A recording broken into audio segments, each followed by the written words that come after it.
Bonjour, je vais vous présenter aujourd'hui les questions les plus fréquemment posées lors des entretiens Campus France.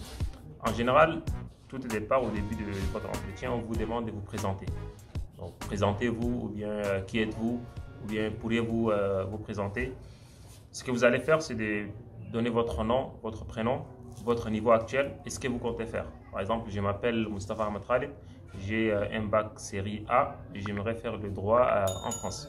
Donc, c'est une façon de vous présenter. Si vous avez un parcours atypique, vous pouvez aussi le présenter. Par exemple, si vous postulez pour un master, vous pouvez dire que je m'appelle Moustapha Ahmed Khalid, j'ai une licence en développement des systèmes d'information que j'ai eu avec la mention très bien et je compte perfectionner mes connaissances en intégrant une université française. Donc, c'est aussi une façon de vous présenter. Une fois que vous êtes présenté, on pourrait vous poser des questions sur le choix de vos filières.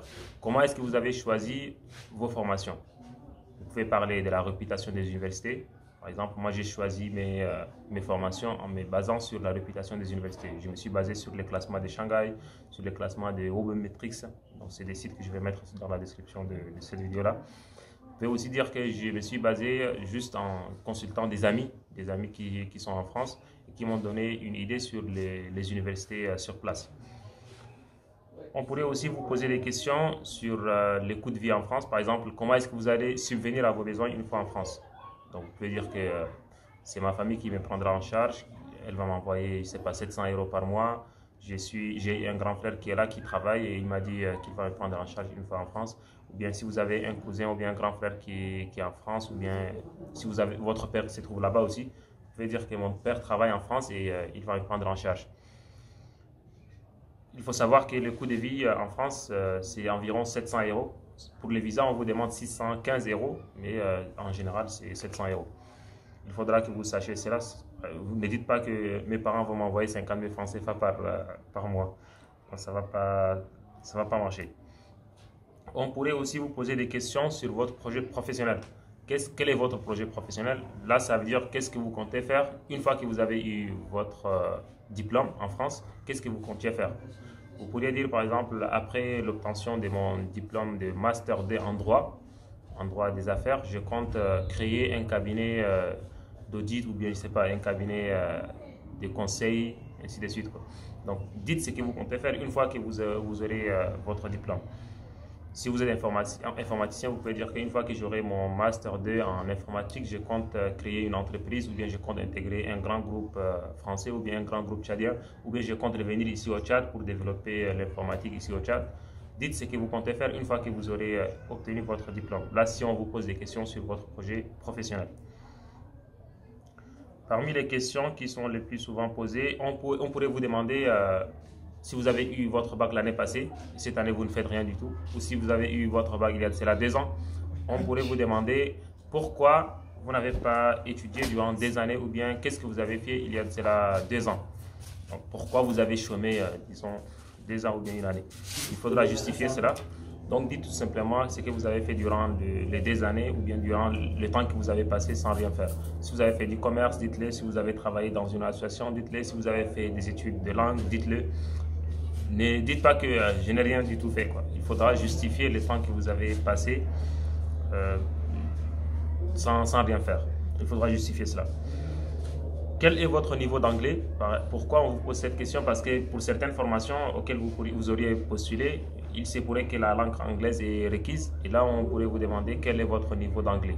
En général, pour le domaine de l'informatique, par exemple, moi j'ai un petit frère qui a postulé pour la première année de licence informatique.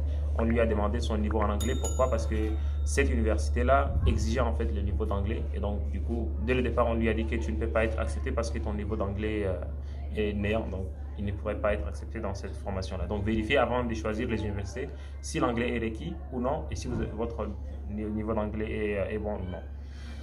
On pourrait vous demander aussi si vous avez une idée sur le coût de vie en France.